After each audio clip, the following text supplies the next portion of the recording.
Okay. My name is Stefano Canepa, and I work with Packard Enterprise in Galway. And I work in professional services and supporting Helion OpenStack and adding things to Helion OpenStack if needed by the customer, and deliver to as soon as possible to the customers. What is Helion OpenStack? Helion OpenStack is, I'm going to annoy you for 25 minutes, and I think that if you're not asleep now, you will be in 20 minutes before the end of my presentation. But Helion OpenStack is, simply speaking, the distribution of OpenStack from HPE. The installation and maintenance of our cloud solution is OpenStack solution is done using Helion Lifecycle management, and the Lifecycle management is a tool that is reality is a bunch of playbooks that enables user to define their customers, to define their application, their architecture, and then to deploy and manage everything. It's focused on flexibility, okay, because we use other distribution tools before, and we were stuck with lots of rules and things that just a moment. Remind me. Okay. This is the focus again is on flexibility because customers were asking us to have different solutions, and we were unable with our previous distribution. And the lifecycle, the name with lifecycle means that it's not just a deployment tool, but is a tool that is software made with reconfiguration, upgrade, and update, and scale out, scale in mind. Okay, so enable us, like operators and in people doing deployment, and helping customer in changing configuration quite quickly and easily, and do upgrade a new version and a new version of both OpenStack and our Linux distribution quite easily. Okay, so the cloud lifecycle is use cases are which quite easily managing the initial deploy, reconfiguration, upgrade. That means upgrade, update, patching, hotfix. And one of the previous slides was highlighted that the distribution is based on a mix of packages that are distribution packages, and every single service, OpenStack service is running in its own virtual environment, and so it is easy the upgrade and the deploy or hotfix. Okay, and so it's easy to add the service to node, and adding a removed node because of maintenance needed or because of you need to scale out your solution. And so everything is quite clear and easy process. So in few steps you can achieve all these complex things. And the life cycle is operations are highlighted. And the services are highlighted in the center. And okay, so what you need if you need to deploy is to install, and is install means deploy the operating system if needed. Okay, you can even deploy your operating system before, and then just use the application to the HLM to install Helion on top, configure, and then start all the services. Or you can reconfigure. So reconfigure means that you need to change your input data, then you reconfigure, you stop the tool stops the service in the right order, configure and restart all the services again in the right order. There are even some service maintenance activities that can be needed in the meanwhile, like if you scale, change some configuration in Swift or things like that. Swift is just an example. And this is a bit simple reconfigure. And the upgrade process, that upgrade means if we release a new version and you can go on with with the new version deployed into the existing cloud, okay? And there are some pre-upgrade and post-upgrade steps that are some sort of manual steps that need to be done. But this is more or less seamlessly. And what I'm talking, the aim of today's presentation is not just HLM, but adding something to HLM. As I told you before, what my team do is add things that some customer requires to the standard Helion distribution. And so this is what we were asked to add some security stuff to enable the user to be sure that the integrity of the infrastructure where workloads are run is maintained, and to meet some security compliance requirement. And the thing that need to be verified is that the solution is secure from the hardware to the software layer, so from the BIOS to the changes to the software layer changes, okay? And even if some hardware is not maintained. Okay, so the solution to this problem is use cloud integrity technology. That is something developed by Intel. And there are two ways of doing this. One is using the OpenCIT, that is the open source version, and the other one is work with Intel and deploy your closed source solution. That is the proprietary solution that is just an enhancement of the open source solution. Okay, and we are doing both for two different customers. Okay, and so what in this is more a problem of setting up things on Linux side. The part related to OpenStack is just the last line.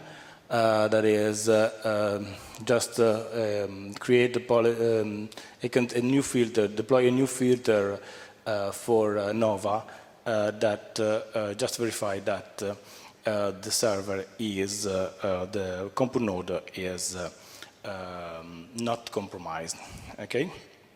So so this is more or less an introduction to the solution. I'm focusing on the OpenCIT because this is the one I'm more confident with, but this applies to the CIT solution too. And as already told, we need to have a chain of trust that starts with the BIOS, the firmware, the OS kernel, and then the hypervisor. So this means that we need to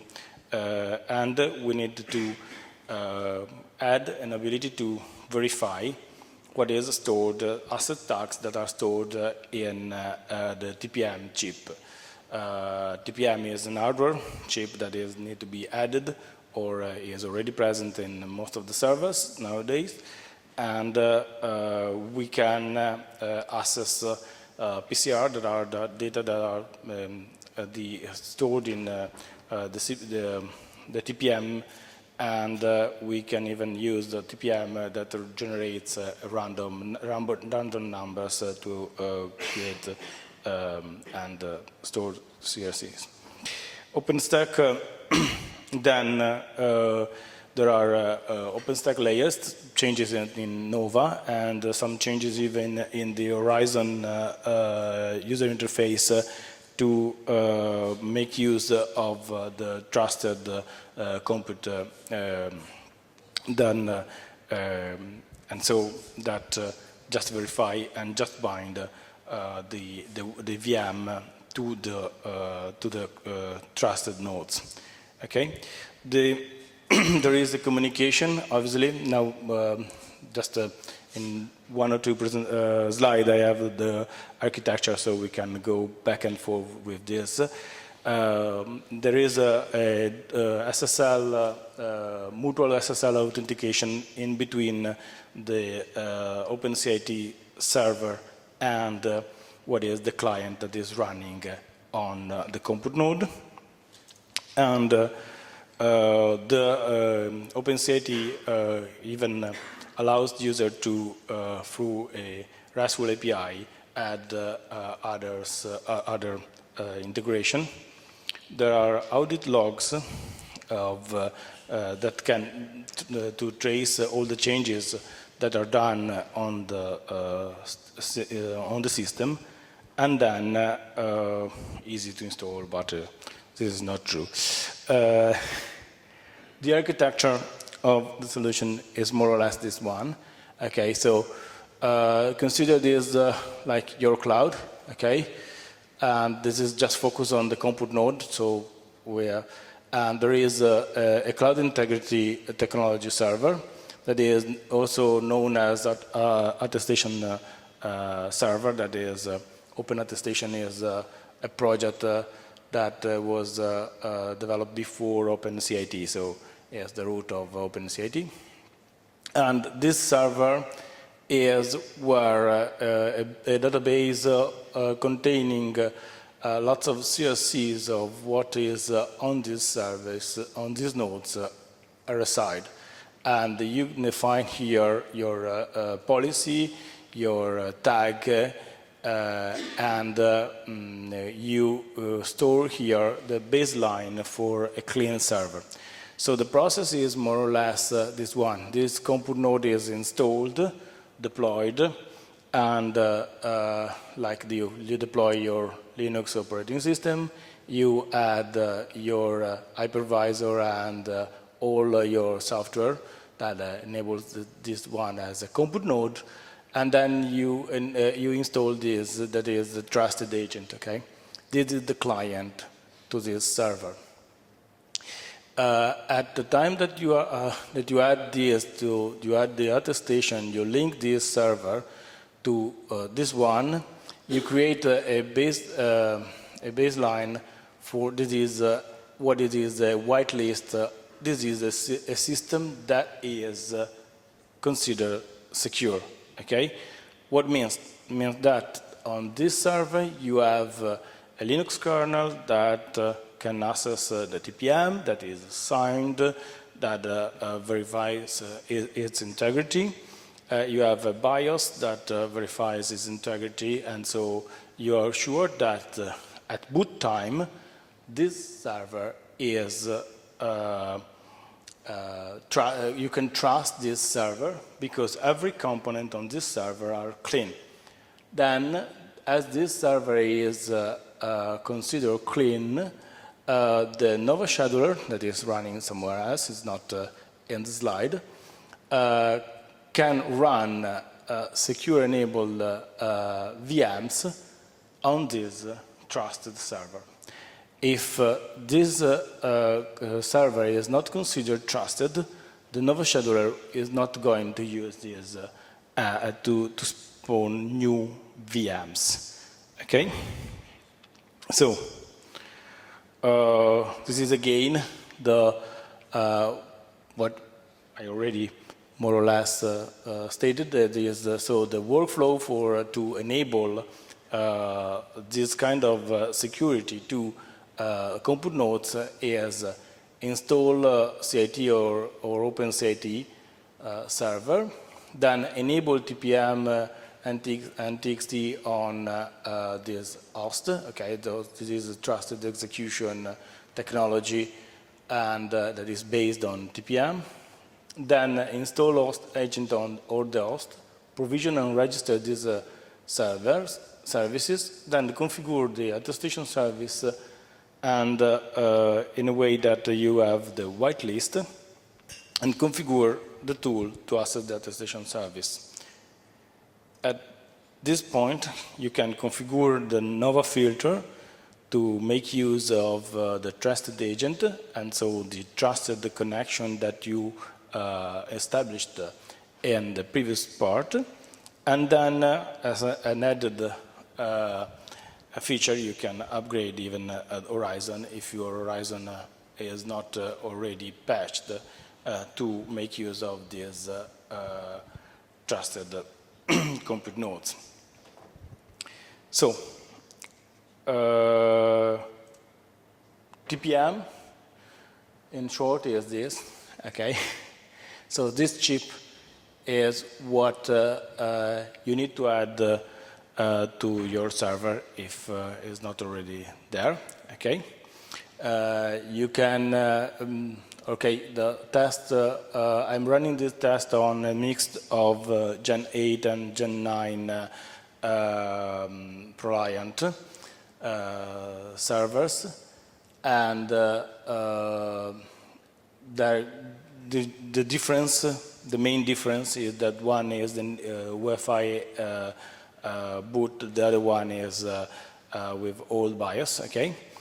And but this means that you just have different ways of doing the same thing. You just need to get this chip in, or if you already have this chip in, you need to clear the TPM to enable it, and then enable it. After enabling the TPM, you need to be sure to have a kernel that is able, that has some drivers inside to access TPM chips. There are, I think, 2 free vendors, okay, and some integrity stuff on it. So IMA, that is another part of the kernel, just verify its integrity, and you need to have this even enabled in the kernel command line. Okay, on Red Hat 7, this is by default. So you just need to have the tool installed. There are even some tools, TPM tools with lots of, and inside Linux that enables you to verify the presence of the TPM and to get ownership of the TPM. That means getting ownership means getting access to what is stored inside. But you need to, if you don't need to enable this solution, so if you are using OpenCIT, you don't need to get ownership of the TPM. Okay. So these are the added steps. Okay. So you imagine that we have just a request from Nova to fire up a machine. In this slide, you see that this is an untrusted pool, and this is a trusted pool. The main difference is that this one is without TPM enabled, and I cannot use in reality just because on Nova, on the command line, I need to add the trusted parameter, and if I run the machine with this trusted specified on the command line, the scheduler goes to the attestation service, and then if get okay that this is a trusted compute pool, then fire up the machine on the trusted pool. But you are still allowed, without specifying the trusted on the command line or without checking trusted in the Horizon UE, to fire up your workload on these untrusted machines. Okay, these untrusted machines are not used if you specify -- trusted in the command line. Okay, so I'm running because I'm more or less finished. What I'm doing is what I'm involved in two POCs. The one is working with Intel. What we are deploying is an Helion with Red Hat Enterprise Linux compute nodes. This just means that if you remember one of the first slides when I told that you can deploy the operating system using HLM, in this case you need to deploy your own operating system and then deploy the solution on top. And then this is what we are doing at the moment, okay? And the other solution is using the OpenCIT. That means basically that you just need to download from GitHub, compile your own Java installer, and then run the installer. It's just some step more, okay? And the biggest difference is that I'm running everything on Linux. That is our host Linux. Okay, some references. The integrity measurement architecture. That is the Linux part to check integrity inside the kernel. This can be done even without the OpenCIT page and the security guide. In the OpenStack security guide, you are going to find more things about security. So, thank you from Goli.